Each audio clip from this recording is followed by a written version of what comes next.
This tree behind me was the subject of a famous sea voyage and at the center of the classic book, The Mutiny on Board HMS Bounty. Find out more in this episode of Tree Talk about the breadfruit tree. The breadfruit tree, called the Vilayati Fanas in some parts of India, is a native of the Polynesian islands in the Pacific Ocean, where locals are said to eat the fruit of this tree as a substitute for bread. But how, you may wonder, did this tree come to India all the way from those Pacific islands? In 1787, a small naval vessel set sail from England on an unusual mission. It wasn't being sent to attack or defend territory or even transport soldiers or materials. It was being sent to collect trees, more particularly one specific tree, the breadfruit tree. And that voyage would end in a mutiny that would go down in history. The ship was called HMS Bounty, and here's the story of what happened on board. The breadfruit is a tree native to the Pacific Islands, where it has been a staple food for centuries. It produces large, starchy fruits that can be roasted, boiled, or baked, eaten much like bread or potato. A single mature tree can produce hundreds of fruits a year, and the botanist Joseph Banks had first encountered it while sailing with Captain Cook, and he suggested it to the British government as a cheap way to feed the slaves working on sugar plantations in the Caribbean. And so the Bounty was dispatched to Tahiti in the Pacific to collect the saplings. Captain William Bligh was given command of the ship, and he had sailed with Captain Cook before and was an experienced seaman.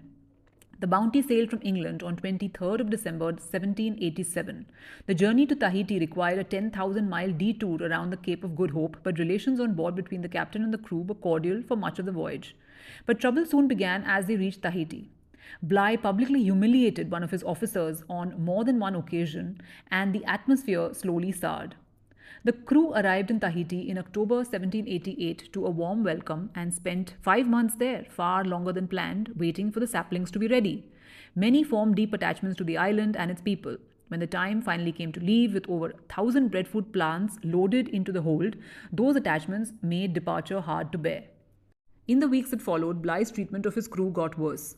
He had a furious argument over missing coconuts with Fletcher Christian, the master's mate, who was in fact the very first person Bligh had recruited as the crew on the ship. This ended with Christian leaving the deck in tears, saying he had been in hell for weeks. Before sunrise on the 28th of April 1789, he and 3 others hauled Bligh from his bed. The ship's launch was lowered. Bligh and 18 loyal men were set adrift in the middle of the Pacific Ocean with a compass, some tools, a cask of water, and 150 pounds of bread.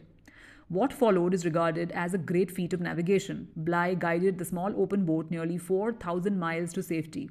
He was hailed as a hero on his return and set sail again within the year, once again seeking breadfruits for British slave colonies. As for the mutineers, some returned to Tahiti, where a British frigate eventually tracked them down. 3 were hanged. Fletcher Christian and 8 others settled on a remote island where they were not found for several years.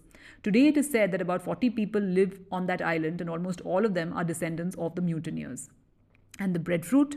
Well, it was all thrown overboard during the mutiny.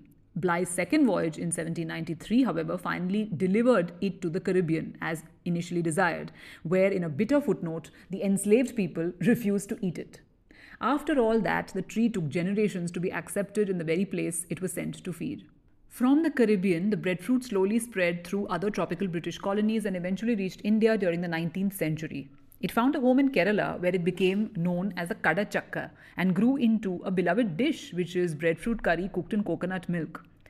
A journey that began in the Pacific sparked a mutiny in the middle of the ocean, crossed to the Caribbean, and eventually settled quietly into a Kerala kitchen. Not a bad journey, don't you think, for a tree that we usually consider immobile?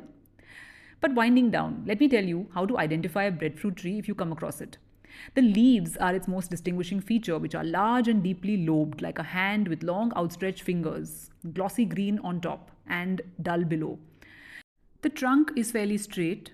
The bark is brownish grey and has this wart-like pattern, which are called lenticles. The fruit is large, round to oval, and green with a distinctive geometric bumpy surface. It can grow to the size of a small melon or so. And when it is unripe, the flesh inside is white and starchy, and as it ripens, it turns yellow and softens.